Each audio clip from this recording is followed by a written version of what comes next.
சித்திரை திருவிழாவோட 5வது நாள்ல தான் அம்மன் மாசி வீதிகள்ல தங்க குதிரையில வாகனத்துல உலா வரும்போது, ஒரு பாத கொலுச நீங்க மதுரை மீனாட்சி அம்மன் அதான் அங்கேயே இருக்க கால்ல பார்க்க முடியும்.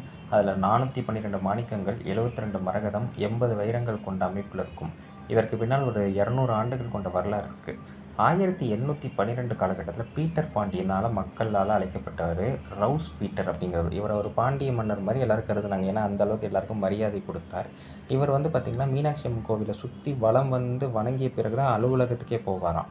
அப்ப ஜூலை 31, 1801ல ஏற்பட்ட ஒப்பந்தத்தின்படி, இந்த பொறுப்பு வந்து மாவட்ட ஆட்சியர்ங்கிற வசமா இவர் பொறுப்புல மதுரை வருது. அப்படி வரும்போது ஒரு முறை இவர அலுவலகத்தில இருக்கிறார். அப்ப இருக்கும்போது மின்னலும், இடியுமா மழை பெஞ்சுட்டு இருக்கும்போது, ஒரு சிறுமி வந்து இவர கூட்டிட்டு போன அடுத்த நிமிஷமே அந்த இது விழுந்துருதாம்.